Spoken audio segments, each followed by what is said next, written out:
नगर निगम commissioner के तानाशाही रवैये के खिलाफ चैंबर ऑफ कॉमर्स ने निगम मुख्यालय के बाहर धरना दिया।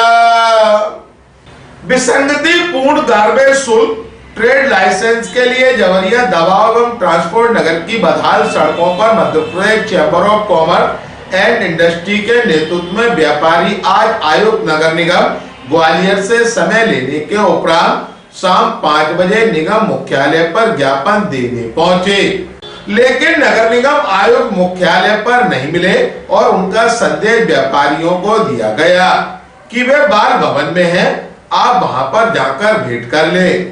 बाल भवन पहुंचने पर व्यापारियों से निगम आयुक्त नहीं मिले और उन्हें पुनः संदेश दिया गया कि आप निगम मुख्यालय पहुंचे, निगम आयुक्त वहीं आपसे मिलेंगे। व्यापारियों के वहां पहुंचने के बाद पुनः व्यापारियों से कहा जाने लगा कि आप बाल भवन चले जाएं। इस पर व्यापारी भड़क गए और निगम आयुक्त के इस तानाशाही पूर्ण रवैये का विरोध करते हुए व्यापारी धरने पर बैठ गए और नगर निगम कमिश्नर अमन वैष्णव के इस रवैये का विरोध किया।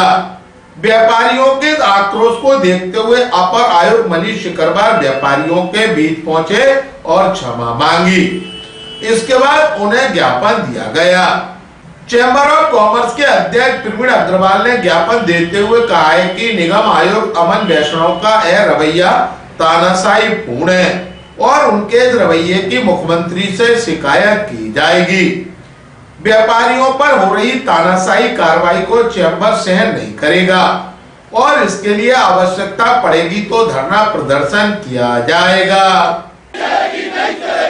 तेरी तानाशाही नहीं चलेगी, नहीं चलेगी। हम सब एक हैं, हम सब एक हैं, हम सब एक हैं।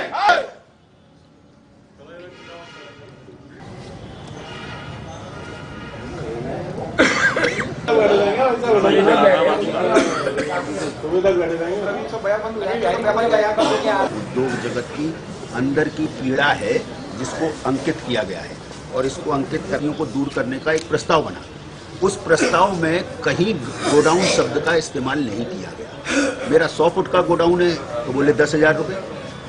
उसके अंदर 2 शब्द इस्तेमाल लेकर सीलिंग की कार्रवाई और सीज की कार्रवाई, ये जितनी भी कार्रवाई है इसका डट के मुकाबला करा जाएगा। ग्वालियर अभी तक से चर्चा के दौरान चैंबर ऑफ कॉमर्स के अध्यक्ष प्रवीण अग्रवाल ने कहा, नहीं, देखिए, नगर निगम कमिश्नर से जैसा मैंने पहले बताया कि चैंबर ऑफ कॉमर्स की कार्यकारिणी सभा और व्यावसायिक संगठनों ने सामूहिक रूप से ये निर्णय लिया था कि जो विसंगतिपूर्ण गार्बेज शुल्क वसूले जा रहा है, जो जबरन ट्रेड लाइसेंस बनाने के लिए बाध्य किया जा रहा है और ट्रांसपोर्ट नगर की बदहाल सड़क, इसको लेकर एक चैंबर आंदोलन करेगा और चैंबर आंदोलन करेगा तो उसमें सबसे पहले निगम कमिश्नर को ज्ञापन देगा। निगम कमिश्नर को इसकी सूचना दी गई थी और चैंबर ने समय मांगा था। निगम कमिश्नर साहब ने 5 बजे का समय दिया था। ठीक 5 बजे हम लोग यहाँ उपस्थित थे। लगभग 20 मिनट बाद यहाँ के कर्मचारियों ने बताया कि निगम कमिश्नर साहब बाल भवन में मिलेंगे। हम लोग बाल भवन पहुंचे। 10 मिनट बाद वहां पे ये बताया कि निगम कमिश्नर साहब मुख्यालय में मिलेंगे। हम वापस मुख्यालय आए तो फिर ये कहा जा रहा था हमसे कि निगम कमिश्नर साहब बाल भवन में मिलेंगे।